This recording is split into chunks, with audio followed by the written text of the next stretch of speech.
جی السلام علیکم. آج خان صاحب سے ابھی اڈیالہ جیل میں ملاقات ہوئی. خان صاحب نے بہت اہم باتیں کی ہیں. اپنی قوم کو ایک بار پھر پیغام دیا ہے کہ ہم حق سچ کے لیے لڑ رہے ہیں. جو کچھ 8 فروری کو ہوا، اس کے بعد جو تشدد ہم پہ ہوا ہے، ہمارے لوگوں کو جس طرح اٹھایا گیا ہے، اغوا کیا گیا ہے، اس کے بعد 26 نومبر کو شہادتیں ہوئی ہیں، ہم کھڑے رہیں گے اپنی جگہ.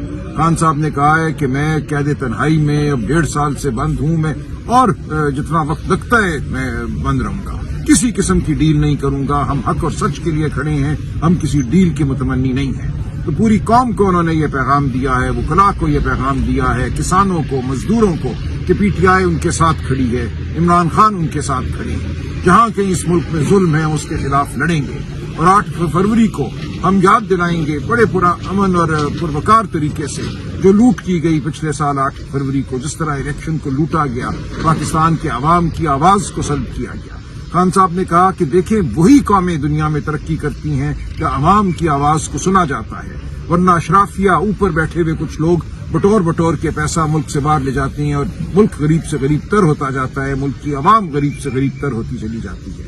تو یہ ہے ہماری جنگ پاکستان کی عوام کی فلاح کے لیے ہے، پاکستان کی عوام کے حقوق کے لیے ہے. اور اس جنگ میں ہم ہر ایک کو دعوت دیتے ہیں ہمارا ساتھ دے. تمام سیاسی پارٹیوں کو، تمام تنظیموں کو، بنیادی حقوق کی جو تنظیمیں ہیں، جو مزدوروں کی تنظیمیں ہیں، کسانوں کی تنظیمیں ہیں، جو صحافیوں کی تنظیمیں ہیں، جو پیکا کے قانون کے ساتھ صحافت کا گلا گھونٹنے کی کوشش کی گئی ہے، ہم اس کے خلاف بھی کھڑے ہوئے ہیں. ہم 26ویں آئینی ترمیم کے خلاف کھڑے ہیں جس نے عدلیہ کو مغلوب کرنے کی کوشش کی ہے.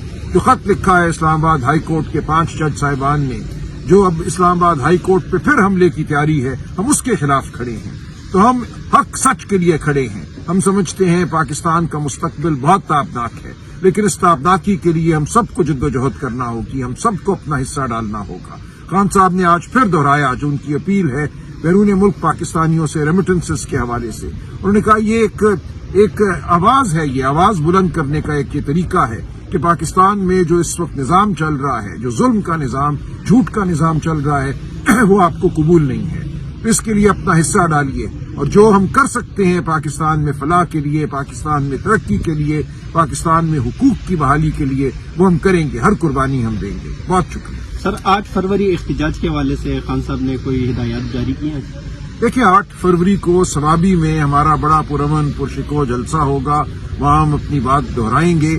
باقی سب دوستوں سے جو ثوابی نہ آ سکیں، پوری قوم سے یہی گزارش ہے کہ ایک پرامن طریقے سے اپنی جگہ اپنی آواز بلند کریں. وہ جھنڈے کی شکل میں ہو، وہ پلے کارڈ کی شکل میں ہو، وہ آپ دعا کا اجتماع منعقد کر سکتے ہیں. تو پورے ملک میں ہم سمجھتے ہیں کہ اس دن ہمیں اپنی جو آواز ہے اس کو اٹھانا ہے پرامن طریقے سے، قانون کے اندر رہتے ہوئے. ہم بالکل کوئی گڑبڑ نہیں چاہتے، ہم نہیں چاہتے کہ کوئی تصادم ہو، لیکن ہم اپنی آواز کو بھرپور طریقے سے 8 فروری کو اٹھائیں گے.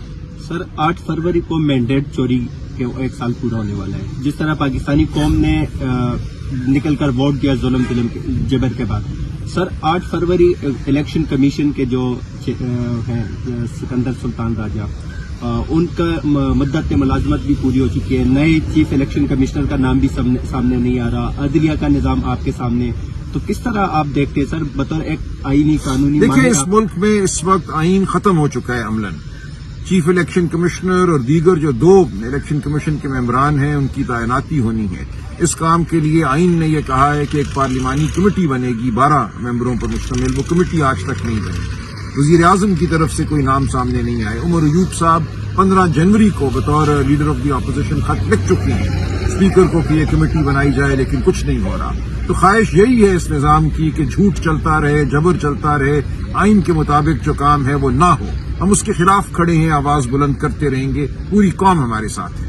سر سیاست.pk پہ یہ خبر آج سے 2 ہفتے پہلے نشر ہوئی ہے کہ قاضی فائز عیسیٰ